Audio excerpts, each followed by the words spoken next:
آج ہمیں especially join کیا ہے جو کہ اب سے پبلک نیوز کا پارٹ بھی بن چکے ہیں. سو میرے ساتھ موجود ہیں سینئر صحافی تجزیہ کار نصرت جاوید صاحب. سر سب سے پہلے تو ویلکم ہمارے شو میں بھی, پبلک نیوز میں بھی, اور آن دا بہاف پبلک نیوز ہم سب لیکن آپ نے کو بہت ویلکم. چالاکی کی, بالکل کوئی نہیں. دیکھیں میں ذات کا رپورٹر, آپ نے کہا جی آجا, میں ویسے ہی آ گیا. ان سب نے دیکھو کتنے معتز ہو کے دونوں بیٹھے ہوئے ہیں کوٹ پہن کے. آپ خود بھی ماشاءاللہ, میں ابو شرٹ سمیت ایسے جیسے کہ آ گیا ہوں, تو یہ بس زیادتی ہے. لیکن بہرحال چلیں بجٹ ڈسکس. سر احتشام صاحب اینی کامنٹ آن؟ دیکھیں ایک ہی کامنٹ ہے جو مجھے یاد آ گیا. پچھلے دنوں ضمیر ایک جگہ بیٹھے تھے, کسی نے کہا نصرت جاوید, پنجابی میں بتا دوں جیسے نہیں, انہوں نے کہا نصرت جاوید صاحب نے آپ کو جوائن کر لیا. کہتے ہیں یار تو بڑا کوڑا آدمی ہے. اچھا ایسے ہی کہا, کیا یہاں کوڑا کڑوے کو اچھا میں بتاؤں میرے بھائی نے کیا کہا تھا, he is a very critical man. سنیں نا, انہوں نے How you will handle him? بات سنیں, یار بڑا کوڑا آدمی, یعنی بڑا کڑوا آدمی ہے. میں نے کہا وہ تو ہے. کہنے کا پھر آپ کو اچھے لگتے ہیں؟ میں کہ ہاں. کہتا ہے کیوں؟ میں کہ یار وہ بندہ منافق نہیں ہے, جو اس کے دل میں ہوتا ہے زبان میں ہوتا ہے, لہٰذا مجھے کڑوا پن اس کا اچھا لگتا ہے. ضمیر صاحب میں ایک بہت پرانا واقعہ ہے, کسی ڈپلومیٹک ریسیپشن پہ تو کوئی بات ہو رہی تھی, تو شاہ جی نے مجھے بہت زبردست قسم کی وہاں پہ جھاڑ پلا دی. اب پتہ نہیں شاہ جی کو یاد ہے کہ نہیں ہے, پرابلی جاپنیز یا چائنیز ریسیپشن تھی, کوئی سم تھنگ لائک دیٹ. اور گفتگو بھی کوئی اکانومی پہ ہو رہی تھی, اور آپ نے میں اس وقت اکنامک رپورٹر تھا, میں کہا یار میں تو شاہ جی نے نا مجھے جھاڑ دی. تو آج پروگرام سے پہلے میں کہا شاہ جی جھاڑنا بھی ہوا نا تو بریک میں جھاڑنا نا, بریک میں جھاڑنا نا مجھے ڈیورنگ شو نہیں ہونا چاہیے. نہیں, لیکن ان کی جھاڑ بھی always welcome at any time. نہیں, لیکن میں نے کوئی پرومس نہیں کیا. ہاں نہیں, انہوں نے کہا میں نے کہا بھائی سیدھی سی بات ہے, کیونکہ یہ تو جونیئر ہے, میں اور یہ دونوں گزشتہ صدی کے ہیں, ہم دونوں پتھر کے زمانے کے ساتھی ہیں, میں اور Ehtesham. He is more qualified to talk on economy. مجھ سے اگر آپ پوچھو, لیٹس بی ویری آنیسٹ, تو میں کیمرے کے اوپر عام آدمی کے لیے یہ نہیں بتا سکتا کہ جی ٹی پی اور جی این پی میں کیا فرق ہوتا ہے. نہیں وہ ہم احتشام صاحب سے پوچھیں گے نا. یہ ہمارے ہاں یہ دو نمبری ہوتی ہے کہ جی یہ جو جرنلسٹ ہوتے ہیں Jack of all trades and master of none, یہ غلط بات ہوتی ہے. یہی کر رہے ہوتے ہیں صاحب. نہیں, یہ دو نمبری ہے. نہیں احتشام, یہ دو نمبری ہے. دیکھو یہ ایرا جو ہے یہ اسپیشلائزیشن کا دور, اس میں اگر ہم یہ کہیں کہ ہم اکانومی پہ ہم عقل قل ہیں, میں یعنی فارن افیئرس پہ بھی بات کر سکتا ہوں اور اس پہ بھی کر سکتا ہوں, تو یہ غلط ہے. تو ایز اسٹوڈنٹ آف پالیٹکس اس کی کوئی, اگر مجھے اس کی کوئی, یعنی اگر ہم آپ سے یہ پوچھیں گے کہ یہ بجٹ اب کیسا رہے گا نون لیگ کے لیے, اکنامی کے لیے, اس پہ ہم پولیٹیکلی اس پہ ہم آپ پہ آئیں گے. لیکن پہلے احتشام سے اس کی اکنامک سائڈ. اسٹیبلائزیشن کو انگریزی میں کہتے ہیں, سوری ہماری زبان میں کہتے ہیں استحکام. تو یہ غالباً استحکام پارٹی ایسمارے تو نہیں بنی کہ صحیح نکالا ہے آئی ایم ایف کی پارٹی. یار آپ نے یہ جو, نہیں پلیز مجھے بتا دیجیے گا کہیں وہ نہیں ہے, یہ جناب ڈرا دیا. میرا اپنا یہ خیال ہے بھیا کہ جس تیزی سے یہ کل ایک جماعت بنی ہے نا, وہ کچھ انڈیا دے رہی ہے میرے جیسے بندے کو کہ الیکشن کی جلدی ہے. الیکشن کی جلدی جو ہے ایمانداری کی بات ہے. جیسے میں تو بالکل کھل کے کہہ رہا ہوں, میں نے آپ کے سامنے ہاتھ میں پینسل لیے کہ میں بڑے غور سے ان کی تقریر سن رہا تھا.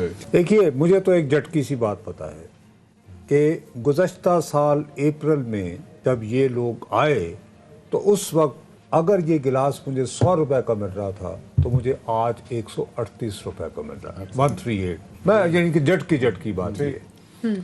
اب موصوف نے اپنی تقریر کا آغاز کرتے ہیں تقابلی جائزہ. بھائی صاحب اب آپ دوسرا بجٹ پیش کر رہے ہیں نا اپنا, اپنے ساتھ ہو رہا ہے اس کولیشن گورنمنٹ کا. تو سوال یہ ہے کہ آپ مجھے یہ بتاتے اس تقریر میں آسان ترین الفاظ میں کہ یار اب جب تم بازار میں جاؤ گے تو میاں میں اور تو کچھ نہیں کر پایا, تمہیں یہ 138 روپے کا نہیں بلکہ 125 روپے کا ملے گا اور ان بنیادوں پہ ملے گا. مجھے ایسی کوئی کہانی, سچی بات ہے ایک, یعنی کہ ہاں جو جیسے آپ نے جو بتایا جو اچھی بات ہے کہ چلو یار سرکاری ملازمین یہ وہ, اس کے بعد اب اس میں بہت ساری باتیں آپ کے ذہن سے فوراً ہی وہ ایک فکرہ نکلا کہ اب تو ہر سرکاری ملازم یہ کہے گا یار کہ میں ڈی اے چکر میں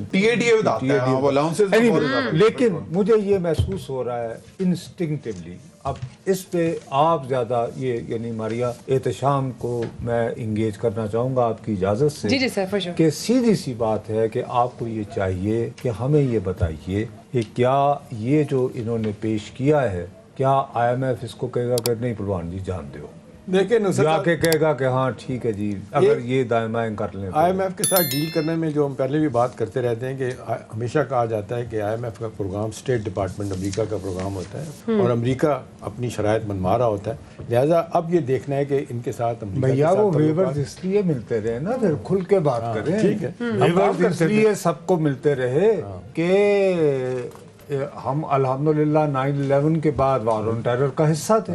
ٹھیک ہے, اب وہ ہم زائد بھی نہیں رہے, افغانستان بھی نہیں رہے اور چلے گئے, وہاں سے بھی چلے گئے. اور وہ جنہوں نے دوحہ ڈیل کروائی تھی انہوں نے پارٹی بدل رہی ہے. لیکن جناب کیا ہے وہ وزلم خلیل زاد, انہوں نے پارٹی بدل رہی ہے. تو یہ کوئی مخاصمت وغیرہ ہے کافی. آئی ایم ایف کے ساتھ جو ڈیل نہیں ہو رہی اس کا ایک پہلو یہ بھی تو ہے کہ یہاں پر سیاسی استحکام نہیں ہے, تو وہ کس طرح سے ممکن بنائیں گے؟ بجٹ تو چلو پیش ہو گیا. دیکھیں یہ تو وہ خود بھی کہتے ہیں, اس پہ تو آپ نے دیکھا کہ خاص طور پہ ویسے ایک معذرت سے ڈار صاحب نے اس سے پہلے پرائم منسٹر نے بھی بولا تھا کہ چیزیں ہم نے کمپلیٹ کر لی ہیں اور ہوپ فلی شاید ہو جائے 30 جون سے پہلے. لیکن اس پہ اب آیا ہن پتہ نہیں. اب آپ یہ دیکھیں, میں آپ کو دیانتداری سے بتاؤں, جیسے آپ نے بھی فرمایا فوراً میرے منہ سے نکلا, میں نہیں رہ پایا as a student of politics, کہ اگر آئی ایم ایف کہتی ہے جی سیاسی استحکام اسٹیبلائزیشن, یہ بہت کم ہوا ہے ضمیر, آخر ہمیں بھی بال سفید ہو گئے. اسلام آباد میں کبھی آئی ایم ایف کی طرف سے اینڈ یو نو کہ مائی ایرا, جیسے آپ نے انٹرو میں کہا, میں ڈپلومیٹک فوکس یار 1981 سے لکھ رہا ہوں, میرا انٹریکشن ہی ڈپلومیٹس کے ساتھ رہا ہے, امور خارجہ وغیرہ. میں نے آج تک کبھی آئی ایم ایف کے ریپرزینٹیٹیو کو یہ کہتے ہوئے نہیں سنا کہ چیز آئین کے مطابق ہونی چاہیے اور وے فارورڈ پرامن. یہ تو خانہ جنگی خدا نخواستہ ہو رہی ہو تو وہ بھی اسٹیٹ ڈپارٹمنٹ وغیرہ تھے. اتنا کیٹیگوریکلی آپ پولیٹیکل اسٹیٹمنٹ نہیں دیتے. اب ماریا بی بی آپ نے یہ بات کی نا, سوال یہ اٹھتا ہے کہ کیا پولیٹیکل انسٹیبلٹی مہنگائی کرتی ہے یا سیاسی استحکام مہنگائی لاتا ہے؟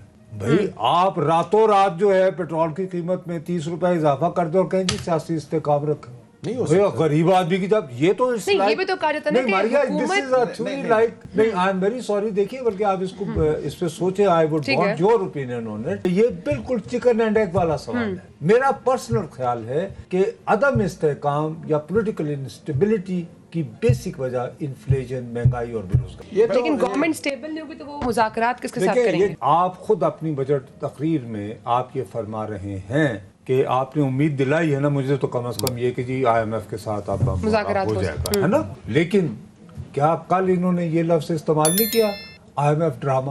انہوں نے کہا کہ جی 242 روپے جو ہے اوریجنل بنتی ہے, 40-45 آرٹیفیشل. اچھا او بھائی صاحب, ایک طرف آئی ایم ایف ڈرامہ, آپ کی رونق تو اسی طرح موجود ہے. اور یہ احتشام پلیز کریکٹ می, ٹھیک ہے, آئی تھنک کہ پاکستان کی تاریخ میں پہلی مرتبہ ہوا کہ ایسے ذہین و فطین وزیر خزانہ کے ہوتے ہوئے بھی پاکستان کے وزیر اعظم کو ڈائریکٹ 3 سے زیادہ مرتبہ ایم ڈی سے بات کرنا, یعنی یہ تو کم از کم جو ریکارڈ کی بات ہے. بالکل پتہ نہیں انفارمل جو کہ 2 دن پہلے پرائم منسٹر نے کی بات دی.